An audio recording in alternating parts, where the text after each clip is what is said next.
I want to challenge our listeners. Sometime this week, I want you to fail on purpose at something small. Oh, like a rejection challenge?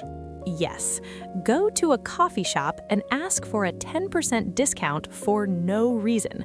They will probably say no, and you will fail to get the discount, but you will realize that you are still alive, the sun is still shining, and failure isn't that scary. I love that. It's like training for a marathon.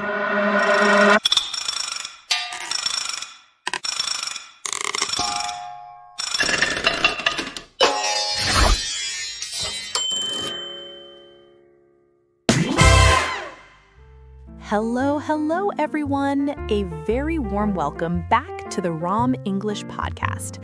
I am Jennifer, and I am so happy to spend this time with you today. If you are watching us on our YouTube channel, thank you so much for returning. It is February 2026, and we are starting this year with a topic that is very close to my heart. And I am Michael. It's great to be back here with you, Jennifer. I've been looking at the comments on our last few videos, and I noticed something interesting. A lot of our listeners want to know how to be more confident, but they all say the same thing. I am afraid of making a mistake. Exactly, Michael. And that is why today's episode is titled, How to Overcome Your Fear of Failure. But before we dive in, Michael, I have a question for you. When was the last time you were truly afraid to try something because you thought you might fail? Oh, honestly, it was just last month. I wanted to try a new public speaking class. I stood outside the door of the classroom for 10 minutes. My heart was beating so fast, I kept thinking, what if I forget my words? What if people laugh at my English? I almost walked away and went home. I think everyone listening can feel that in their chest, that freezing feeling. Did you go inside? I did, but only after I took a very deep breath. But it made me realize that even at our age and even with our experience, the fear of failure never really goes away. It just changes its shape. You are so right. And for our English learners, this fear is like a wall. They want to speak, they want to order food in a restaurant, or they want to give a presentation, but the fear of failing stops them. Today, we want to talk about the bad sides of this fear, how it affects our brains, and most importantly, we will give you a simple toolkit to overcome it. You know, Jennifer, we often think that fear of failure is a good thing because it makes us work harder. We think, if I am afraid, I will be more careful. But actually, science shows the opposite. Exactly. In psychology, we call this atylophobia. It's a big word, but it just means the extreme fear of not being perfect. When we are afraid of failing, we often experience paralysis by analysis. This means we think so much about the possible mistakes that we never actually take action. And that is the biggest bad side of this fear.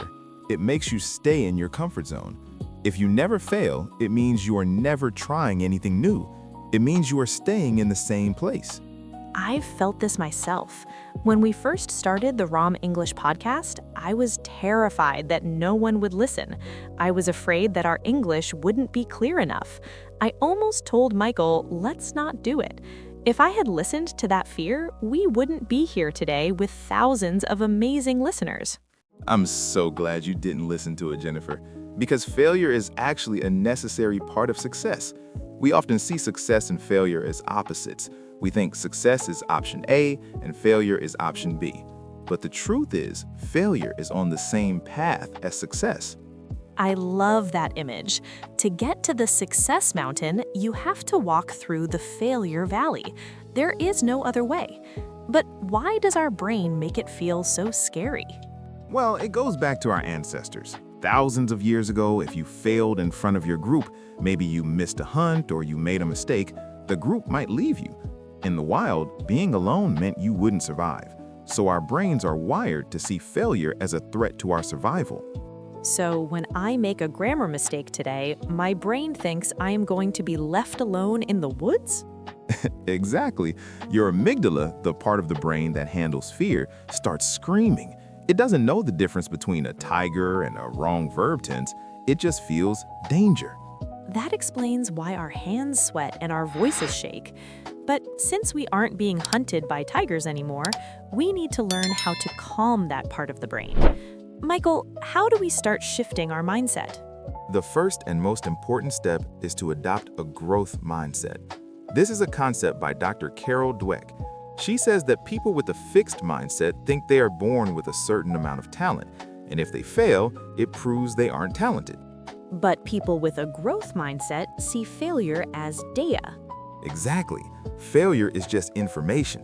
It tells you what didn't work so you can try something else. It's like a scientist in a lab. If an experiment fails, the scientist doesn't cry and quit their job. They just say, okay, that's one way that doesn't work. Let's try the next way. I always tell my students, you are not failing, you are practicing. If you try to speak English and you make a mistake, you didn't fail at English, you successfully practiced trying. That's a great way to put it. Now, let's get into the practical instructions. How can our listeners start overcoming this fear today? I have 4 main strategies. Jennifer, do you want to start with the first one? Sure. Strategy number 1 is the worst case scenario exercise. Most of our fear comes from the unknown. We have a cloudy, scary feeling. But if you take a piece of paper and write down what is the absolute worst thing that can happen, you will realize that the worst thing is usually not that bad. For example, if you give a presentation and you forget your words, what is the worst case scenario? People might wait for a few seconds, you might have to look at your notes, you might feel embarrassed for 5 minutes. But will your life end? No. Will you lose your home? No. Exactly. Once you name the fear, it loses its power over you. You realize you can survive the worst case scenario. Strategy number 2 is the 5-second rule by Mel Robbins. This is perfect for the freezing moment. When you have an impulse to do something, like raising your hand to speak, but you feel the fear coming, you count down 5, 4, 3, 2, 1, go. I use this all the time. You have to move before your brain has time to create an excuse. If you wait longer than 5 seconds, your brain will start telling you all the reasons why you should stay quiet. It's like jumping into a cold swimming pool. If you stand on the edge and think about how cold it is, you'll never jump. You just have to count down and jump. Strategy number 3 is focus on the process, not the result. We are often afraid because we are thinking about the grade or the approval of others. But if you focus on the action of doing it, the fear goes away. It's like playing football. If you're only thinking about the final score, you will be very nervous. But if you focus on the ball at your feet right now, you forget to be afraid. You're just playing. And strategy number 4, which I think is very important for our community, is self-compassion. We are often our own meanest boss. We shout at ourselves for making mistakes. But research shows that being kind to yourself actually makes you more successful. If you fail and you say to yourself, "It's okay, Michael, you tried your best, let's learn from this," you are much more likely to try again. If you shout at yourself, you will want to avoid trying ever again. I love that. We should talk to ourselves like we talk to a best friend. You would never tell your friend, "You're a failure because you missed that word." You would say, "Hey, don't worry, you'll get it next time." Jennifer, I've also noticed that we often suffer from the spotlight effect. This is the belief that everyone is watching us and waiting for us to fail. Oh, I know that feeling.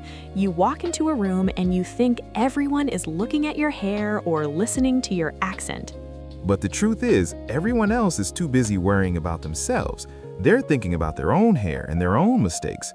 People aren't judging you as much as you think they are. They're actually rooting for you. That's so true. When I hear someone learning Vietnamese and they make a mistake, I don't think, "How stupid." I think, "Wow, they're so brave for trying." Most people are kind. So, to summarize our toolkit for today: 1. Reframe failure as a growth muscle. 2. Define the worst-case scenario to see that it's not that scary. 3. Use the 5, 4, 3, 2, 1 rule to take action before fear starts. 4. Practice self-compassion by being your own best friend.